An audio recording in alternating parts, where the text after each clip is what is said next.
So here we are. Yep, we are starting our next gen franchise today. You guys know the team already from the title, from the thumbnail. Yeah, I chose the OKC Thunder. Now, there was so many teams that I wanted to choose, and it ultimately came down to the Thunder. I was also thinking of the Chicago Bulls, the Charlotte Hornets, the Orlando Magic, the Sacramento Kings, the Minnesota Timberwolves. There was a bunch of teams that it came down to, but ultimately I chose the Thunder because I think this one is going to be so much fun to do. So what is going on, everybody? How's everybody doing today? Yeah, pretty big day, right? We have chose our GM, our franchise team that we are going to be using over the next couple of months and trying to build this Thunder team up to being an NBA dynasty. So let me just explain how this series is going to go. Today will be the intro series. We're going to go over all the players, what my plans are for this team going forward. I'm going to explain the format of the videos and how I plan on doing it, and also asking for any feedback from you guys in the comments below on what you want to see throughout this franchise series. So to start off, this is going to be mainly a realistic franchise series. I'm not going to be making a lot of crazy trades like I did kind of in the Knicks franchise. My main goal is to build through the draft. I chose the Thunder for mainly one reason. Well, two. One being their young core and mainly Shai Gilgeous-Alexander, but the other reason,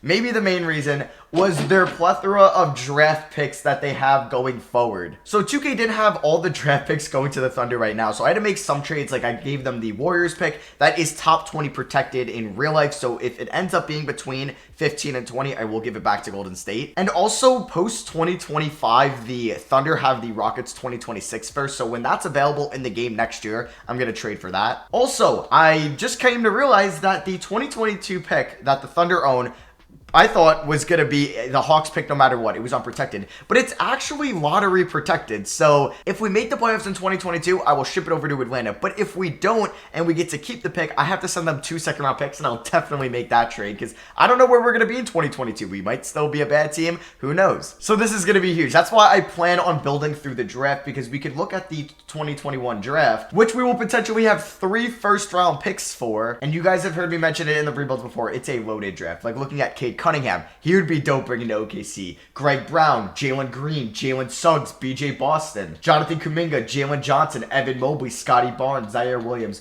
All of these players I would love to draft to bring to Oklahoma City and build around those guys, and mainly this guy. He is the franchise piece. I don't care who it is. It's Shai. It is Shai Gilgeous-Alexander. It's nobody else. It's no draft pick. It's nobody else on this team. This is the man we are building around. We have to kind of figure out what his position is for the team. I'm guessing it's going to be a 2, but he's going to be here for pretty much his whole series unless he requests a trade. He has a team option next year, so he's going to be extremely underpaid going into 2022, and then we will give him his rookie max after that. So he is the top guy. Al Horford, it's rough. So actually, I believe that that's a player option 2022, so I might have to change that. Oh, so that's not even a player option. That's fully guaranteed. Okay, never mind. I gotta change that. Or I'm gonna pick up the team option in 2022. I have to. Unless we could trade him before. George Hill will probably be here for 1 year. He has a team option next year. Is that correct? It might be non-guaranteed or partially guaranteed, and that's why they do that. So maybe that's what Al Horford's contract is. Okay, it is about half guaranteed. It was $14.5 million guaranteed out of the $26 million, and it would go up to $19.5 million if Philly made it to the finals in those 3 years going up to it. So we'll see what we want to decide later on. We might just cut him. I'll change it to 14 mil and have to pay that penalty. We'll see. So George Hill, it's probably partially guaranteed. That's why it's a team option. That makes sense. Lu Dort, another solid young player that we're going to build around. He will be getting a lot of minutes on his rookie deal. He actually has a great contract for us as he was undrafted. The next 2 years, he's making below $2 million. That's a steal. So we're going to use his defensive presence and his potential sharpshooting ability. Hopefully, he actually develops into being a good shooter for us. Trevor Ariza, he was passed around so many times. He has a 1-year deal, correct? Yes, so he'll probably play a little bit this year because he could be a good mentor because he is a solid defender for Lu Dort. So that's actually pretty clutch to have. Darius Bazley, this is kind of the X factor for this franchise. If he could develop to being our starting power forward when we're a good team, hey, he's going to be here because we do have Pokusevski, who we'll get to in a little bit, who's also a power forward. But I'm a big fan of Darius Bazley. I think he's going to take a solid jump in real life this year. And I think he's pretty underrated when you kind of talk about the better young big men in the NBA. Mike Muscala, another vet. He'll probably start at center but not play a lot of minutes. Darius Miller, I have no idea if he's going to play for us. He was in the Steven Adams trade. A lot of these one-year deals like Muscala, Miller, George Hill, Ariza, they probably won't be back next year as we're going to have 3 first-round picks most likely. So they'll just replace them.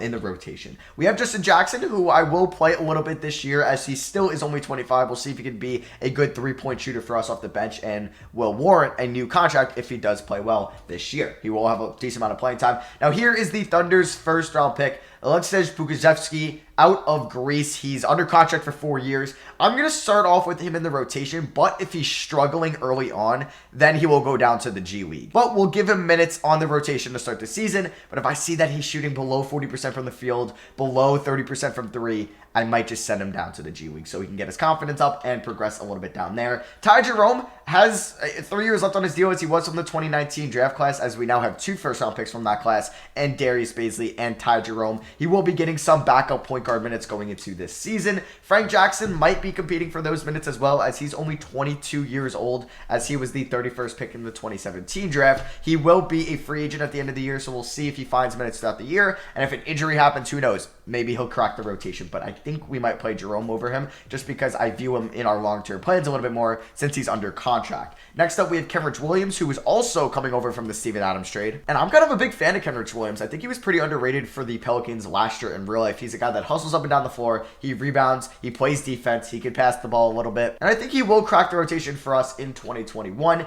Hamidou Diallo, I want to give him some minutes. Yes, he will be a free agent next year, but he's still only 22. And I think he has that defensive potential on the perimeter that deserves to get minutes in the rotation. Next up, Theo Maledon, who will be starting in the G League. Now, he was a free agent because I guess we had so many players on the roster. 2K just didn't put Theo Maledon on the Thunder, so I cut TJ Leaf. That's why he's not here. I'm paying his $4 million for this year, and I picked up Theo Maledon. He will start in the G League as he was the 34th pick. We will play a little bit of G League throughout this as well, so we'll get some Theo Maledon gameplay action in here. Don't worry. Moses Brown, he will be a two-way contract. He's only 21. He's 7'2". Maybe Mike Muscala just isn't doing well at all. Why not have a flyer on Moses Brown, who's only 21, like I said? So that is pretty much the rotation. Now, I did mention about the G League. Yes, this year you could play in the G League. So throughout some games, or throughout some videos, I should say, we're going to be playing some G League games. Maybe it just might be a fourth quarter or first quarter of half, first or second half. But I want to get some Theo Maledon gameplay in. Next year, I'm sure we'll have rookies in the G League. Who knows? Pokusevski could be down there this year. And my format for the videos, they're going to be a lot longer than this one. This one's just the pilot, the intro video. So there's 26 calendar weeks here in the regular season. So I was thinking maybe doing 2 weeks an episode. We go through that, see if there's any injuries, how players have played over those weeks. We'll play one game of video, a full game in that. And the regular season will be about 13 episodes long, kind of like a Madden franchise, which I think is perfect for a franchise series on YouTube because you could play every single game and have a good sense of what your players are doing and make it where it's not an 82 game episode or 82 episodes to get to the offseason. So I was thinking we'll play about 2 weeks an episode. We'll go through the games, and then there'll obviously be a trade deadline episode, a contract extension deadline episode, an all-star weekend episode, or maybe if we're really bad, like we're 30 games under 500, we'll do 3 weeks an episode or something like that. But I want to get a lot of gameplay in, more gameplay in this franchise series than I did with the Knicks, so we can get more familiar with the players and grow attached to them, as a lot of these players are going to be here for a minute, like Shai Gilgeous-Alexander, like Lu Dort, like Darius Bazley, like Pokusevski, and Theo Maledon. So I think that's my game plan for this series. So let me know if you want to see that in the comments below, or should I change it up a little bit? Now, I did change our GM. Yeah, you can see that the name of our GM is Sam Presti. I might go throughout the rest of the teams and change like this to Rob Pelinka, this to John Horst, this to Bob Myers, this to Daryl Morey / Elton Brand. Let me know. I think I might go through that in my free time or my spare time and make it a little bit more realistic for the executives. So unfortunately though, 2K does not have... So 2K doesn't have Mark Daigneault in the game. It's John Smith, and unfortunately, I can't change, I think, the name of the coach, which kind of sucks because you can do that with the GM and you can go into their appearance, but you can't change the name of the head coach. So we currently have John Smith. So I need help from you guys. Do we roll with John Smith as our head coach this year, or do we fire him and then pick up... I don't know. There's really no real coaches out there, but maybe it's better than an auto-generated John Smith. I don't know. Let me know in the comments, or we can maybe just fire him at the end of year one and then go after a real coach. Same with the assistant coach. Dylan Isley actually has pretty good ratings. He's got a badge. Ryan Hamilton all right of a scout. Sean Navarro, 8 training. That's actually pretty huge, so I don't need to get rid of him. A.G. Moore looks pretty solid. Michael Williams is pretty good. But yeah, please let me know what we should do about Mark Daigneault and what we should do about John Smith. So I will show you guys the rotation that I made for right now. George Hill will be the starting point guard. Shea obviously will be getting the most minutes on the team as the starting 2. Lou Dort will be the starting 3, getting 29 minutes a night. Darius Bazley only getting 23 minutes, but I actually need to edit that. Yeah, so he's going to be getting 29 minutes a night. Mike Muscala will be getting 20. The 6th man will be Pokusevski getting 23 minutes because I want to play our first round pick. He was selected 17th overall. Next up, we will have Al Horford, who's still an 80 overall. He will be getting 19 minutes a night. He will be probably mentoring Pokusevski, so maybe that's why we need to just keep him happy and have him play this year. Hamidou Diallo, 18 minutes. Trevor Ariza, 17 minutes. It is going to be a deep rotation, as you can see. Justin Jackson getting 13 minutes. Ty Jerome getting 6 minutes. And Kenrich Williams getting 6 minutes. So a 12-man rotation. Yeah, it's pretty deep. Moses Brown at the moment won't be getting any minutes. Same with Darius Miller and Frank Jackson, but let me know in the comments as well. Should I alter the rotation? Okay, so at the moment, I have Darius Bazley getting mentored by Al Horford. I have Shai Gilgeous-Alexander getting mentored by George Hill, but George Hill honestly might have less gold badges than Shai Gilgeous-Alexander. Is that the case? No. Okay, they both have silver and bronze. And then finally, I'm going to have Trevor Ariza. Damn, he doesn't have any really major defensive badges. But yeah, he's going to mentor Lou Dort. Wait, can Al Horford mentor 2 players? Because if he could do Pokusevski as well as Darius Bazley, that would actually be pretty clutch. So I'm going to give him the 3 gold badges. And, oh, okay, he can mentor 2 players. Sweet. Oh, just kidding. I don't think he can. Okay, I guess I'd rather have him mentor Darius Bazley, as I do have higher hopes for Bazley than Pokusevski at the moment. So if we're looking at the power rankings on NBA.com going into the year, we are the 20th team. But when I've seen them in the sim,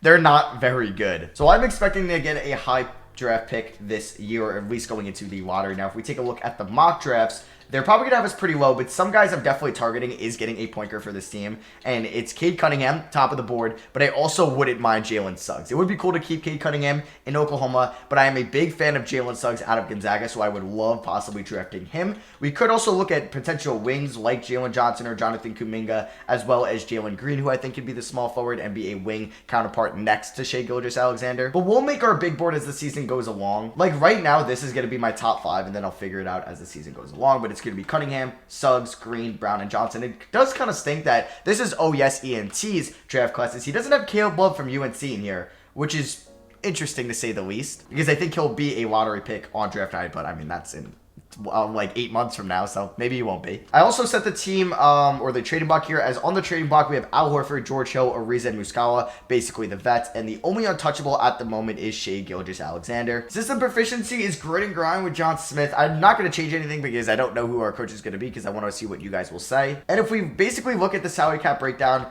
like, we're pretty good. Like, we're going to have a lot of cap space, most likely in the next 3 free agencies, as Al Horford is under contract for 2 years. We'll see what we want to do with him, but Ariza is an expiring. Darius Miller, Justin Jackson, Mike Muscala is an expiring. Kenrich Williams, Frank Jackson, Hamidou Diallo, Moses Brown. We have a lot of expiring deals. TJ Leaf will come up there in dead money after 2 days if nobody claims him. So yeah, that is going to be it for me for episode 1. I hope you guys enjoyed it. Episode 2 will go along to like December 13th, and we'll play one of these games, maybe opening night against the Brooklyn Nets. But yeah, that is going to be it for me. I hope you guys did enjoy. Drop a like if you guys are excited for this franchise series. Let's see if we can get 2,500 likes on the pilot episode. So I asked you guys to let me know a couple things in the comments. Do you like how the format is going to be? 2 weeks an episode. We'll have about 13 episodes for every regular season. Do you like the rotation at all? And what should I do about the coaching situation? But I'm excited for this series, and I hope you guys are as well. And that'll be for me, and I'll catch you guys in episode 2. Peace.